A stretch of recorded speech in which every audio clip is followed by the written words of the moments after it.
یہ ایک اور اس کی کیا مثال ہے اس کی ضرب المثل کی. تو میرا کہنے کا مقصد یہ ہے کہ یہ اردو زبان جیسے اس میں سنسکرت اور دوسرے زبانوں کا بھی اس پہ اثر ہے، اسی طرح فارسی کا براہ راست اور عربی کا فارسی کے ذریعے اس پر اثر ہے، اور جو اردو جو ہے وہ دیگر زبانوں کی امیزج کہلائی جاتی ہے. سو اسی طرح ایک اور ہے رسیدے ببد بلائے ولی بخیر گزشت. تو ہم مصیبت بس پہنچ چکی تھی مگر خیر سے بچ گئے. تو ہم یوزلی اردو میں یہ استعمال کرتے ہیں جان بچی تو لاکھوں پائے، بھی اس طرح ہم اردو میں مستعمل کرتے ہیں. کبھی شکر ہے جان بچ گئی، جیسے کسی کا خدا نخواستہ حادثہ ہو تو وہ کہتے ہیں لیکن جان بچ گئی. تو اس طرح کی بہت سی مثالیں ہیں. تو میں یہ تھوڑی سی دی ہیں جیسے یک نشد دو شد، اور لیکن یہ ہے کہ میں آخر میں یہ کہوں گی کہ ہمارے اقبال حیدر مرحوم صاحب بھی وہ ہمیشہ یہ یوز کیا کرتے تھے من اونم کے من دونم. میں وہ ہوں کہ میں خود جانتا ہوں جو ہوں. تو یہ بھی عام ایک دفعہ صالحہ صاحبہ میں بھی مجھے خوشی ہوئی کہ انہوں نے یہ یوز کیا، انہوں نے بھی یہ کہا من اونم کے من دونم. تو جس طرح عربی کو زیادہ لوگ قرآن میں پاکستان میں اردو کے لہجے میں پڑھا جاتا ہے، اور اسی طرح قرآن کو بھی پڑھتے ہیں، اسی طرح فارسی کو بھی اردو لہجے میں پڑھا جاتا ہے پاکستان میں، لیکن وہی اس کا تلفظ جو ہے وہ ڈفرنٹ ہے. اور آخر میں اسی طرح میں بہت شکریہ بولوں گی رضوان صاحب کا جو انہوں نے ڈیٹیل دی، اور عشرت صاحبہ بہت شکریہ. اگر آپ کو جب بھی ٹائم ملے ہمیں بہاری کی جو ہے محاورے ضرب المثال ہمارے سے شیئر کریں. جو آپ نے جو ورڈ بولا سفید، یہ ایگزیکٹلی پرشین میں سفید، ہم اردو میں بولتے ہیں سفید اور سفید، لیکن ایگزیکٹلی آپ نے پرشین کے تلفظ میں بولا سفید. تو اس سے بھی خوشی ہوئی کہ بھئی یہ مثالیں ہمارے ہاں ابھی بھی پائی جاتی ہیں. بہت شکریہ آپ کا. اللہ حافظ. بہت خوب، بہت ہی بہت بہت شکریہ روحی بہن. اب میں گزارش کروں گا محترمہ صوفیہ ضمیر صاحبہ آپ سے خطاب کے لیے. السلام علیکم. تو میرا موضوع آج محاورات کے بارے میں ہے، اور خصوصاً دہلی کے محاورات جو داغ نے اپنے کلام میں استعمال کیے.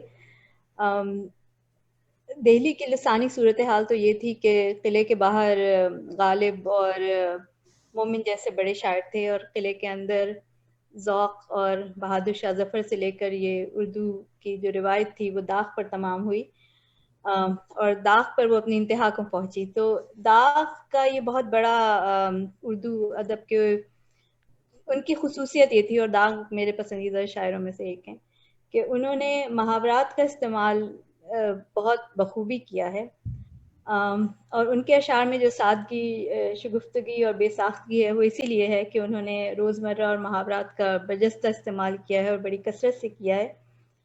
اتنی کثرت سے کیا ہے کہ ولی احمد خان نے ایک کتاب لکھی ہے محاورات داغ، جس میں انہوں نے تقریباً 4,500 محاورات داغ سے منسوب کیے ہیں، اور وہ اشعار بھی کوٹ کیے ہیں جس میں وہ محاورات موجود ہیں. تو اس سے پتہ چلتا ہے کہ کتنا بڑا ذخیرہ محاورات کا داغ کے کلام میں موجود ہے، اور اس کی مثالیں موجود ہیں. لیکن اور کچھ مثالیں میں فوراً دے دیتی ہوں. جیسے داغ لکھتے ہیں کہ ذوف سے کچھ نظر نہیں آتا، کر رہی ہیں ڈگر ڈگر آنکھیں، یا غیر کی محفل میں مجھ کو مثل شمع 8 آنسو رلایا آپ نے، یا پھر وہ الٹی چھری سے حلال کرنے والا مشہور شعر. لیکن آج میں نے تھوڑا سا ڈفرینٹ ٹیک لیا اس پہ. میں نے سوچا کہ داغ کے شعر ایز اٹ از پڑھ دینا ان کے کلام سے نکال کے، وہ 4,500 میں سے 10-12 شعر ڈھونڈ لینا کوئی بڑی بات نہیں ہے. تو میں نے وہ ڈھونڈے 10-12 شعر جو کہ جس میں محاوروں کا بڑا اچھا استعمال تھا، اور میں نے پھر وہ جو جدید شعراء ہیں جو 20ویں صدی کے اور 21ویں صدی کے شعراء ہیں، میں نے پھر ان کا کلام پڑھا اور دیکھا کہ انہوں نے ان محاورات کو کیا استعمال کیا ہے، اور کیا ہے تو کس طرح کیا ہے. تو یہ میرا آج موضوع ہے کہ داغ کے محاورات داغ نے کس طرح استعمال کیے ہیں اور جدید شعراء نے کس طرح استعمال کیے ہیں. لیکن ظاہر ہے جدید شعرا میں کوئی ایک ایسا شاعر نہیں ملے گا جس نے یہ سارے 4,500 محاورے استعمال کیے ہوں. کہیں کہیں چیدہ چیدہ کوئی نہ کوئی شعر ملتا ہے، اور آپ کو اس میں خوشی ہوگی کہ ان میں سے کچھ شعرا ہمارے اردو گھر کے شعرا ہیں. تو انہوں نے بھی بڑے اچھے محاورے استعمال کیے ہیں. تو یہ میرا مضمون کا موضوع ہے. تو میں آغاز کرتی ہوں. محاورہ ہے صدقے اتارنا. داغ لکھتے ہیں، جان و دل آپ سے واللہ نہیں ہم کو عزیز، جان و دل آپ کے صدقے میں اتارے ہم نے. اور اس کے جواب میں ہمارے اپنے شاعر یونس اعجاز صاحب نے لکھا ہے، کوئی ان کو للہ چوکھٹ پہ روکے ابھی ہم نے صدقہ اتارا نہیں. اس کے علاوہ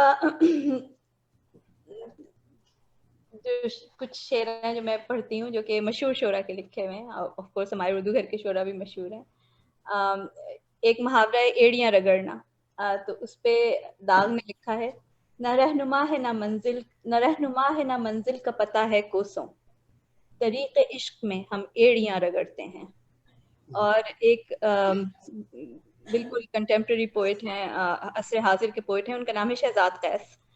یہ ان کا شعر ہے کہ پلکوں نے اتنی ایڑیاں رگڑی شب فراق، زمزم تمہاری یاد کا جاری ہے آج بھی. پھر ایک محاورہ ہے بال پڑنا. آخری بار دوبارہ پڑھیے.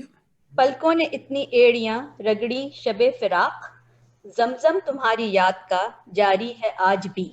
جی یہ تلمی ہے، یہ ضرب المثل محاورہ نہیں، تلمی ہے یہ. لیکن اس میں ایڑیاں رگڑنا بھی تو ہے نا. ہاں پورا ایڑیاں رگڑنا تو ظاہر ہے وہ آپ کی درست ہے، بات درست ہے آپ کی. ایڑیاں رگڑنا جو ہے وہ محاورہ ہے، جی لیکن باقی تلمی ہے یہاں پہ. پوری تلمی بالکل صحیح ہے. اور اگر سوچا جائے تو اس میں ایڑیاں رگڑنی بھی محاورے سے زیادہ تلمی ہی میں آ رہا ہے، کیونکہ حضرت اسماعیل نے باقاعدہ ایڑیاں رگڑی تھی. جی ٹھیک ہے نا. ایڑیاں رگڑنے کا ویسے کلامی کی معافی خطا کلامی کی. ہاں ایڑیاں رگڑنے کا ویسے مطلب تو کوشش کرنا ہوتا ہے، لیکن یہاں پر وہ پوری تلمی ہے. بالکل صحیح کہہ رہے ہیں آپ. تو انہوں نے اسے تلمی کے طور پہ استعمال کیا. پھر ایک محاورہ ہے بال پڑنا. تو داغ لکھتے ہیں، دل چوٹ جو کھاتا ہے تو رہتا نہیں ثابت، اس شیشے میں جس وقت پڑا بال نہ نکلا، اس شیشے میں جس وقت پڑا بال نہ نکلا. اور ابن انشا نے لکھا ہے. ابن انشا ظاہر ہے پچھلی صدی کے شاعر ہیں، لیکن داغ کے مقابلے میں تو جدید شاعری ہیں. اب نگاہوں میں نہ خواہش ہے نہ حسرت نہ ملال، اب یہاں لب پہ کہاں حرف سوال آتا ہے، ہم نے اپنے کو بہت دیر سنبھالا لیکن دل ہے پتھر تو نہیں، اس میں تو بال آتا ہے. پھر ایک شعر ہے قصہ پاک. پھر ایک محاورہ ہے قصہ پاک کرنا. تو اس کے لیے داغ لکھتے ہیں، لگا کر تیغ قصہ پاک کیجئے داد خواہوں کا، کسی کا فیصلہ اگر منصفی سے ہو نہیں سکتا. اور اس کے جواب میں بھی ابن انشا کا ہی مجھے ان کی بہت مشہور نظم ہے بستی کے کوچے میں. تو اس کے 2 مصرے ہیں کہ ایک شام جو اس کو بلوایا کچھ سمجھایا بیچارے نے، اس رات یہ قصہ پاک ہوا کچھ کھا ہی لیا دکھیارے نے. اور پھر ایک محاورہ ہے قیمت لگانا. تو اس کے لیے داغ لکھتے ہیں، کیا لگاتے ہیں وہ اس چیز کی قیمت دیکھیں، جائیں ہم آج وہاں دل کا نمونہ لے کر. اور پروین شاکر نے لکھا ہے، سنتے ہیں قیمت تمہاری لگ رہی ہے آج کل، سب سے اچھے دام کس کے ہیں یہ بتلانا ہمیں، تاکہ اس خوشبخت تاجر کو مبارکباد دیں اور اس کے بعد دل کو بھی ہے سمجھانا ہمیں. اور پھر ایک محاورہ ہے کام کا آدمی ہونا. تو داغ لکھتے ہیں، لطف آرام کا نہیں ملتا، آدمی کام کا نہیں ملتا. اور ایک شعر ہے، مجھے شاعر کا نام ابھی نہیں ملا، یہ میرا کافی پسندیدہ شعر ہے کہ میں کسی کام کا نہیں لیکن، اب میں کسی کام کا نہیں ورنہ تو کسی کام سے ہی آ جاتا. اس میں تجنیس بھی ہے اور محاورے کا لطف بھی ہے. پھر ایک محاورہ ہے گھر کا گھر اٹھانا. جی صوفیہ معاف کیجیے گا، یہ پچھلا شعر کس کا تھا؟ یہ مجھے شاعر کا نام ڈھونڈنا پڑے گا، لیکن مجھے بہت پسند ہے یہ شعر. بہت اچھا شعر، بہت اچھا شعر، بہت اچھا شعر ہے. میں نے اسی لیے شامل کیا، میں کسی کام کا نہیں لیکن ورنہ تو کسی کام سے ہی آ جاتا. جی مجھے بہت پسند ہے. اچھا ایک اور محاورہ ہے گھر کا گھر اٹھا کر لے جانا. تو داغ لکھتے ہیں کیا ایسی وحشت ہوئی داغ کو اٹھا کر کہاں گھر کا گھر لے گیا. اور عطا تراب ایک شاعر ہیں, انہوں نے لکھا ہے یوں محبت سے نہ ہم خانہ بدوشوں کو بلا, اتنے ایسے سادہ ہیں کہ گھر بار اٹھا لائیں گے. اور پھر ایک محاورہ ہے کام آنا. تو داغ نے لکھا گرا جو میں در دلدار پر ٹوٹ نہ سکا, بڑا ہی کام کیا میرے کام آئی چوٹ. اور عمار اقبال نے لکھا ہے کہ کام شاید تمہارے آ جائیں ہم جو اپنے لیے اضافی ہیں. بہت خوبصورت شعر ہے. تو یہ کچھ اشعار تھے جو کہ میں نے جن کا انتخاب کیا تھا, اور جو میں کہہ رہی تھی کہ اردو گھر کے شعراء کے بھی شاعر ہیں. تو آئی تھنک آصف لاکھانی صاحب نے بندر کیا جانے ادرک کا مزہ وہ شعر یوز کیا, وہ محاورہ یوز کیا تھا. اور نور امروبی صاحب نے بھی ایک محاورہ یوز کیا تھا, میں نے کہیں لکھے تھے مجھے مل نہیں رہے, اگر ملتے ہیں تو وہ دونوں شعر میں آپ کو پھر سنا دوں گی. تو یہ میرا آج کا مضمون تھا. شکریہ. بہت زبردست, بہت کوشش کی ماشاءاللہ, کاوش آپ کی قابل تعریف ہے ماشاءاللہ. صوفیہ مہن آپ تو ہمیشہ امپریس کرتی جا رہی ہیں. اب آج بھی آپ نے بہت محنت سے بہت اچھا مضمون آپ نے پڑھا. اور بالکل تازہ, انٹرنیٹ سے نہیں آیا, سیدھا بابا صاحب. جی جی بالکل صحیح. بہت انٹرسٹنگ ہے. اچھا اب میں گزارش کروں گا محترمہ تلمیز برنی بہن سے کہ وہ اپنا خطاب کریں. تلمیز برنی. السلام علیکم. وعلیکم السلام. اچھا پہلے تو میں یہ بتا دوں میں نے کوئی خاص تیاری نہیں کی ہے اس موضوع پہ, اور جو کچھ میں بولوں بات کروں گی وہ اس میں ظاہر میری یادداشتی کا دخل ہوگا زیادہ. اصل میں بہت ساری ایک تو مجھے بہت اچھا لگا کہ کم از کم اس کو انہوں نے اس کی تخصیص کر دی کہ محاورہ کیا ہے, ضرب المثل کیا ہے, اور روزمرہ کیا ہے. روزمرہ کا جو ترجمہ اب کیا جاتا ہے ہم یعنی کہ ادب میں بھی, اس کے لیے لفظ استعمال ہوتا ہے اب ڈسکورس. اور ظاہر ڈسکورس کے بغیر کسی بھی معاشرے میں آپ کمیونیکیٹ نہیں کر سکتے. بہرحال میں اب ذرا تھوڑا سا آتی ہوں تلمیح پر. تلمیح جو ہے وہ ظاہر جیسے کسی تاریخی واقعے کے لیے آپ نے استعمال کیا ہے اس کو, تو اور ہمارے یہاں کچھ ظاہر تلمیحات جو ہیں تاریخی یا مذہبی ہیں, جیسے ان کا مولانا حالی کی مسدس میں جو ہے ایک ہی مصرے میں 2 تلمیحات آئی ہیں, ہوئی پہلو آمنہ سے حویدہ, دعائے خلیل اور نوید مسیحا. تو یہ ظاہر ان کا کمال تھا کہ ایک ہی مصرے میں انہوں نے 2 تاریخی واقعات کی طرف اشارہ کیا ہے. دوسرے یہ کہ ہمارے یہاں کچھ محاورے ایسے ہوتے ہیں, یا مجھے نہیں پتا اس کے لیے کیا لفظ استعمال ہوگا, لیکن ہاں محاورے کا ہی لفظ استعمال ہوگا اگر آپ نے کہا کہ یہ ہونا اور دینا ہے, اس لیے کہ ان کا تعلق صرف اور صرف کم از کم ایک محاورہ تو میں جانتی ہوں جس کا تعلق صرف ہمارے تاریخ سے ہے, اور اس کا وہ ہے کشتیاں جلا دینا, کیونکہ اس کی اس واقعے کا ایک تاریخی پس منظر ہے. اور مطلب یہ کہ کسی اور زبان میں, یا کسی اور زبان سے میری مراد ہے کہ انگریزی میں اس طرح کا کوئی محاورہ یعنی جو تاریخ کی طرف جائے اور جو خاص ایک مذہب کی طرف بھی جائے مجھے نظر نہیں آتا. میں جس موضوع پہ بات کروں گی وہ ہے جو ابھی انہوں نے بات کی, صوفیہ نے بہت محنت سے انہوں نے اپنے موضوع پہ تحقیق کی تھی, کہ انہوں نے داغ کا ذکر کیا. اصل میں یہاں میں تھوڑی سی یہ بات اس لیے اس پہ تھوڑا اضافہ کروں گی کہ اس وقت محاورات کا استعمال اس بات کا ثبوت ہوتا تھا کہ آپ کو زبان پہ کتنی گرفت ہے, اور یعنی کہ 19ویں صدی کا دور. اور اس میں اسی لیے محاورات پہ خاص طور پر لکھنؤ کے دبستان شاعری میں تو بہت زیادہ اس پہ زور دیا جاتا تھا کہ پیڑ پر قبر پہ میری لگایا اس نے پیڑ نیم کا, بعد مرنے کے میرے پہ قبر آدھی رہ گئی. تو اس طرح کے جو زبان کے جو کمالات تھے وہ بہت دکھائے جاتے تھے لکھنؤ کے دبستان شاعری میں. لیکن عموماً اور ظاہر اس کی وجہ یہ تھی کہ لوگ عربی سے بھی واقف تھے, فارسی سے بھی واقف تھے. لیکن اس کے بعد جو ایک سمجھ لیجیے ایک دوسرا دور آیا, اس میں فکر کا زیادہ استعمال ہوا زبان کے کرتب کے علاوہ. اور ظاہر ہے کہ جیسے داغ کی شاعری کے لیے آپ نے بات کہی کہ ظاہر اس میں 4000 سے زیادہ محاورے استعمال ہوئے ہیں، بالکل ہوئے ہوں گے کیونکہ ان کو زبان پہ بڑا عبور تھا. یگانہ کا جیسے ابھی آپ نے ذکر کیا، یگانہ کا بھی ایک شعر ہے اس معاملے میں بڑا مشہور، ان کا اپنا تخلص بھی آیا ہے یہاں پہ کہ خود ہی کا نشہ چڑھا آپ نے رہا نہ گیا، خدا بنے تھے یگانہ مگر بنا نہ گیا. تو یہ جو زبان کی جو باریکیاں تھیں ان پہ بہت نظر ہوتی تھی شعراء کی، اور اسی بنیاد پہ ان کی پکڑ بھی ہوتی تھی کیونکہ اس پہ انہیں داد بھی بہت ملتی تھی. یعنی وہ ماحول ایسا تھا کہ زبان کی خوبصورتی کو بہت سراہا جاتا تھا جو اس دور کا تقاضا تھا.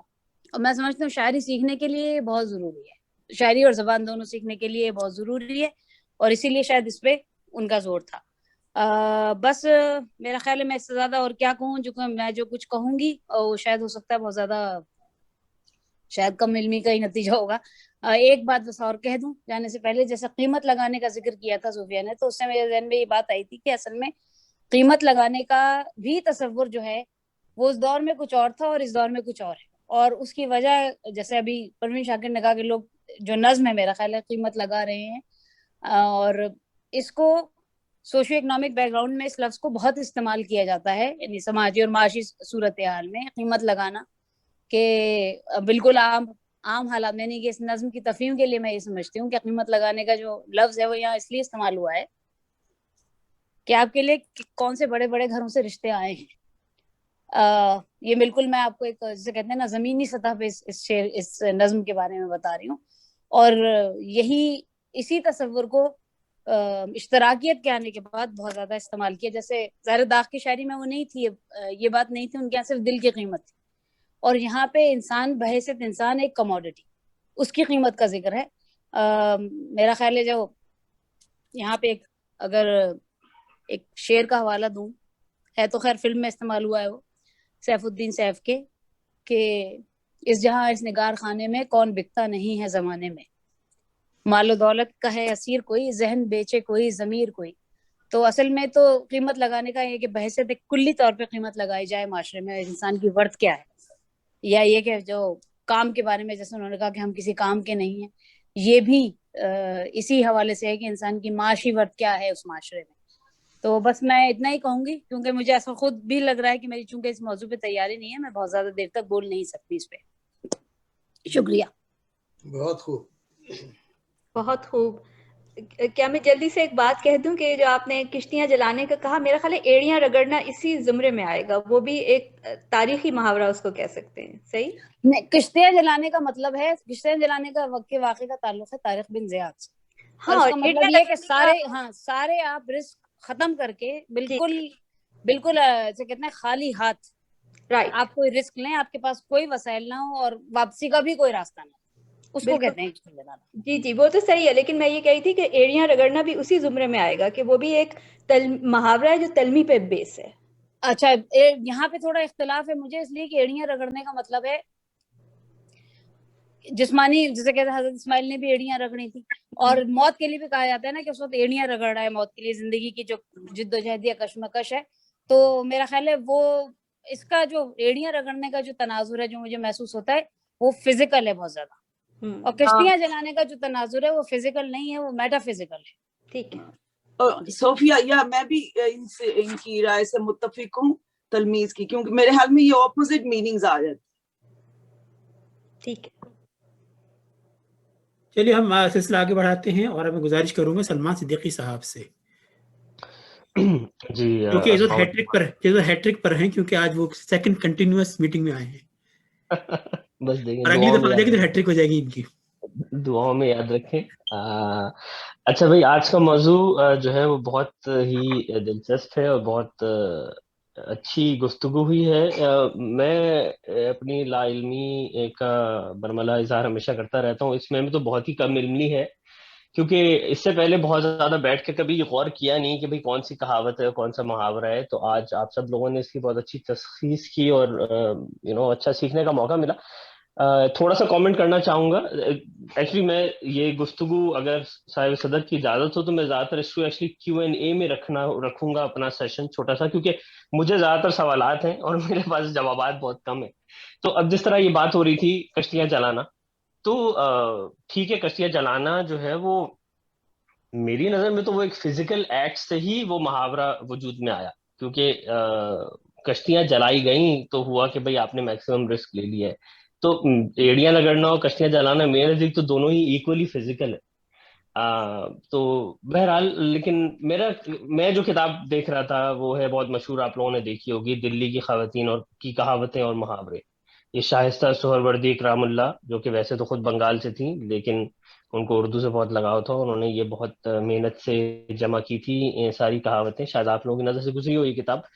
تو اب یہ روشنی میں جو گفتگو ہوئی ہے یہاں پہ، اس میں اب تھوڑی سی کنفیوژن ہونے لگتی ہے، خاص طور پہ لوگوں کو جو ان کو باریکیوں کا علم نہیں ہے. اب اگر یہ کہا جائے کہ بھئی کہاوتیں جو ہیں ان کے پیچھے کوئی نہ کوئی کہانی ہے، تو ٹھیک ہے، یہ کبھی کبھی تو یہ بات صحیح لگتی ہے، آپ جب پڑھتے ہیں تو ہاں بھئی اس کے پیچھے ہو سکتا ہے کوئی کہانی رہی ہو یا آپ کو سمجھ آتی کوئی کہانی ہوگی. لیکن بہت ساری تو کہاوتیں ایسی ہیں جو انہوں نے کلاسیفائی کی، انہوں نے کہاوتیں اور محاورے الگ الگ کلاسیفائی کیے، لیکن بہت ساری کہاوتیں تو بالکل محاورے ہی کی زمرے میں آتی ہیں. فار ایگزامپل، بے حیا کی بلا دور مارو جوتی برسے نور. اب یہ سوچنا مشکل ہے کہ اس کے پیچھے کون سی ایسی کہانی ہوگی جس کی وجہ سے یہ کہاوت بن گئی کہ بے حیا کی بلا دور مارو جوتی برسے نور، ڈھیٹ یا بے اثر عورت کے متعلق کہا جاتا ہے. یہ والا مجھے بہت کنفیوزنگ لگا کہ اس میں کیسے ہوگا. اچھا، گڑ کھاؤں گلگلوں سے پرہیز، میرے نزدیک تو سیدھا سیدھا محاورہ ہونا چاہیے کہ گڑ کھاؤں گلگلوں سے پرہیز، یعنی منافقت کی مثال ہے، کسی بات سے پرہیز کرنا اور پھر وہی چیز دوبارہ کرنا. 9 کی میں 10 کی دادی، اب اس کو محاورے کی لسٹ میں ہونا چاہیے تھا کہ 9 کی میں 10 کی دادی کا مطلب ہے کوئی کم عمر لڑکی بہت پکی ہو تو اسے کہتے. تو مجھے کافی کنفیوژن ہے دونوں میں.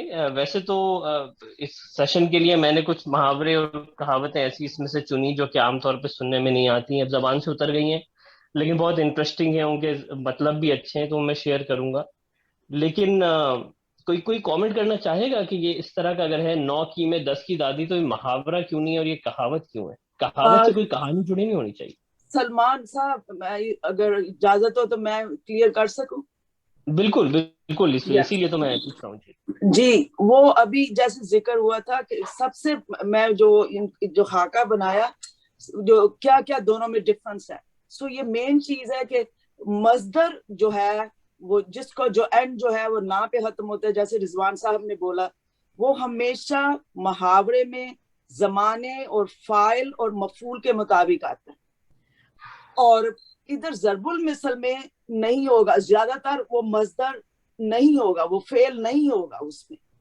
سو یہ فرق ہے. اگر آپ نے دادی کا کیا بولا، مثال دی، 9 کی میں 10 کی دادی، 10 کی دادی. اب آپ نے دیکھا کہ اس میں کوئی فعل نہیں ہے، کوئی مصدر نہیں، تو یہ ضرب المثل ہی ہوئی، یہ محاورہ نہیں ہوگا.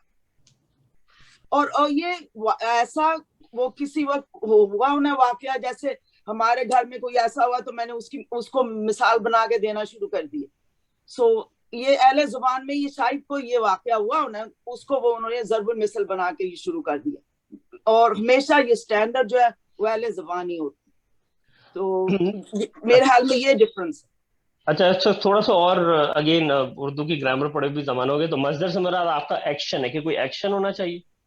مصدر سے مراد جیسے کھانا ہے، یہ مصدر ہے. کھانا، پینا، پڑھنا، یہ سب مصدر ہے، یہ سورس ہے، یہ منبع ہے.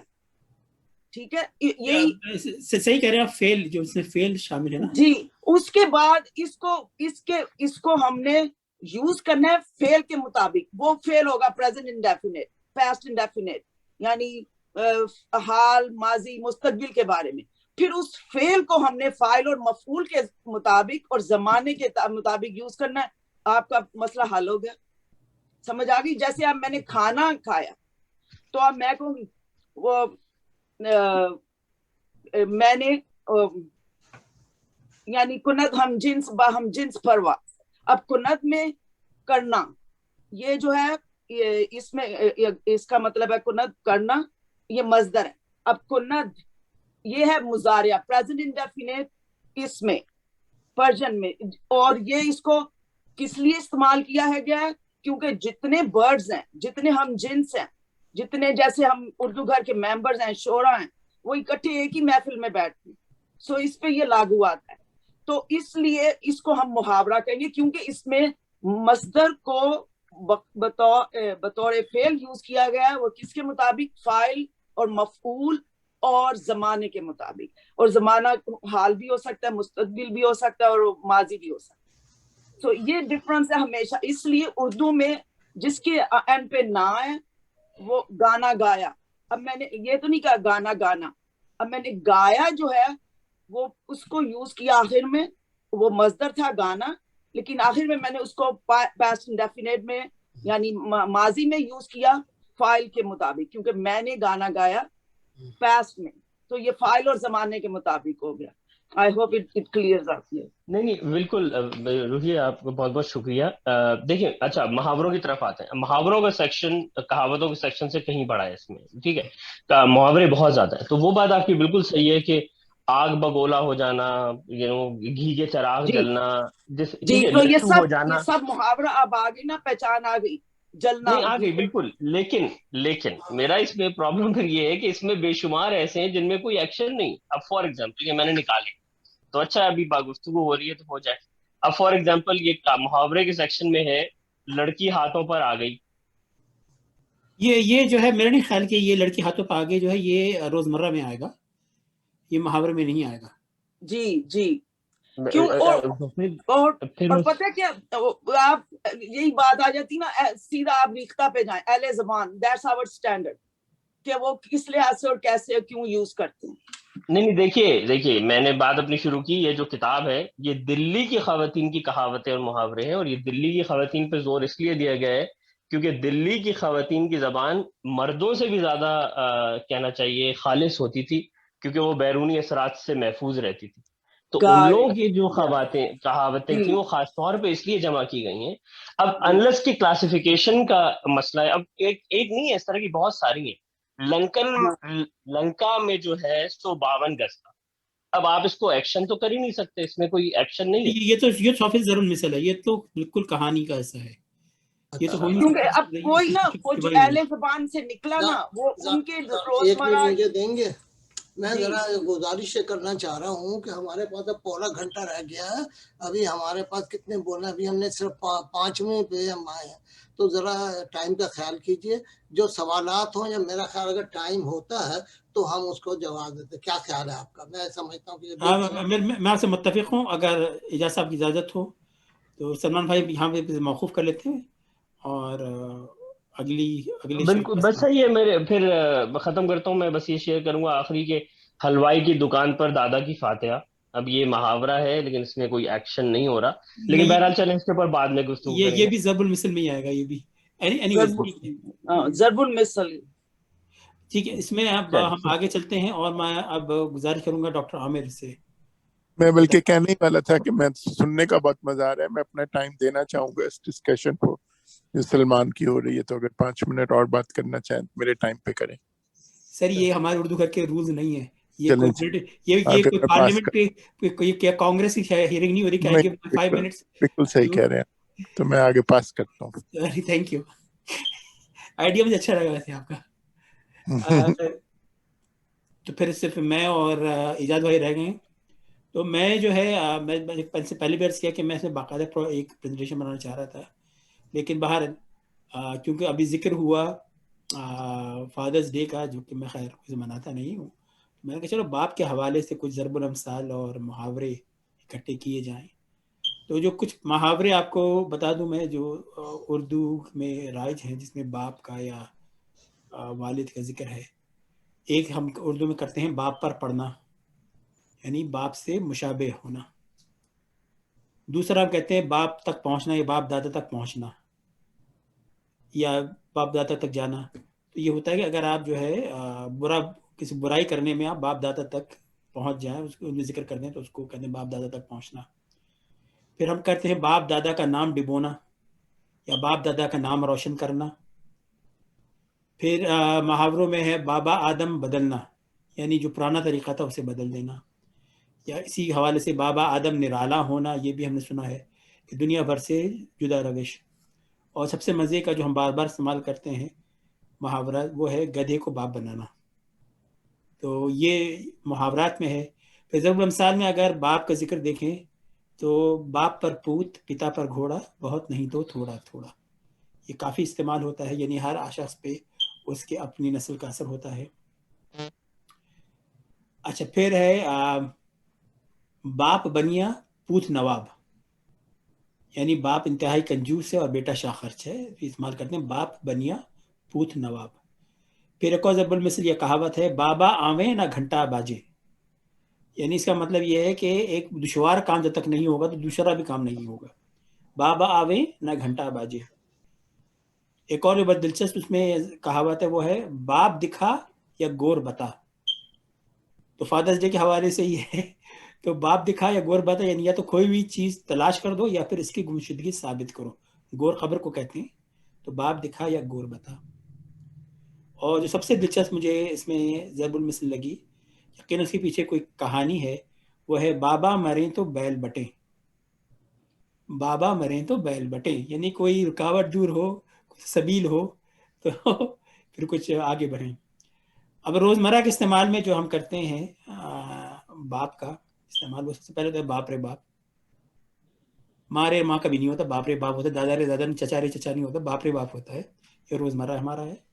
پھر باپ دادا کی کمائی ہم لوگ استعمال کرتے ہیں، یعنی پشتینی جائیداد یا باپ کا مال سمجھ کے کھا رہے ہو. پھر ایک اور جو دلچسپ مجھے لگا، میں نے پہلے نہیں مجھے پتا تھا، وہ ہے بابا کا مول. بابا کا مول کا مطلب ہے بہت مہنگا ہونا. تو میری طرف سے یہ کچھ گزارشات تھی کہ فادرز ڈے کے حوالے سے اور یہ محاورات ضرب الامثال. بہت اعلیٰ. بڑا دلچسپ آپ نے موضوع چنا. اچھا اب میں سوری، میں حسن زیدی بھائی آپ کو مس کر دیا میں نے. بہت ہی دلچسپ. حسن بھائی اگر آپ میرے خیال میں بہت انجوائے کر رہا ہوں، تو میرے پاس مزید کچھ نہیں ہے کہنے کے لیے، کافی. ٹھیک ہے. تو میں پھر صدر گرامی جناب اعجاز شیخ اعجاز احمد سے گزارش کروں گا کہ وہ خطاب کریں. السلام علیکم.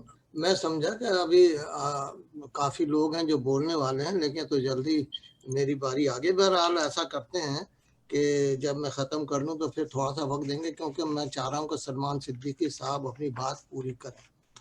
تو بہرحال لیجیے، میں ضرب الامثال ہر زبان کا حصہ ہے. اس سے بات میں وزن پیدا ہوتا ہے. کسی کی تعریف یا کسی کی برائی میں اضافہ کرنا ہو تو ہم اس کو یوز کرتے ہیں، اس کو استعمال کرتے ہیں. ضرب المثل کسی کی ذہنی کیفیت کی زبردست عکاسی کرتی ہے. اگر کوئی بھروسے والا اپنا عزیز چوری کرے اور چوری کرتے ہوئے پکڑا جائے تو اس وقت ہم کہتے ہیں اتنا کہنا ہی کافی ہوتا ہے کہ کاٹو تو بدن میں لہو نہیں. اس کا مطلب یہ ہوا کہ یہ ایک جملہ کہنے سے کسی پہ لان تان کرنا ہو یا کرنا ہو، اس سے پہلے اس کو اپنی برائی کا اپنا ایک خود احساس ہو جاتا ہے کہ میں نے کیا کیا. تو یہ ایک بہت زبردست چیز ہے اس کی کہ جو ہم محاورے یوز کرتے ہیں یا جو ہم ضرورت دیتے ہیں، اس سے ہمیں کچھ زیادہ کہنے کی ضرورت نہیں ہوتی. اسی طرح کسی کو ظاہری رکھ رکھاؤ پر نصیحت کرنی ہو تو یہ کہا جاتا ہے کھاؤ من بھاتا پہنو جگ بھاتا. تو یہ بھی ایک ہے کہ اس طرح ہمیں اپنے آپ میں کو اجاگر کرنے کا کس طریقے سے ہم نے کرنا، اپنے آپ کو پیش کرنا ہے، ظاہر کرنا ہے، تو اس سے ہمیں اس میں مدد ملتی ہے. اچھا اب جو میری جو سب سے زیادہ جو ہے وہ میری سوچ یہ ہے کہ جی یہ جتنی بھی یہ جو محاورے یا یہ جو ضرب الامثال ہیں یہ ایجاد ہوئی ہے. موجد جس کا موجد کا نہیں پتہ لگ، کوئی ایسی چیز جو ایجاد ہو، جب موجد کوئی ایجاد کرتا ہے تو خود بخود ایک تاریخ مرتب ہو جاتی ہے جس میں موجد کا حال احوال، ایجاد کا زمانہ اور ایجاد کرنے والے کی زندگی کے متعلق ہمیں معلوم ہوتا ہے. محاورے یا ضرب الامثال کا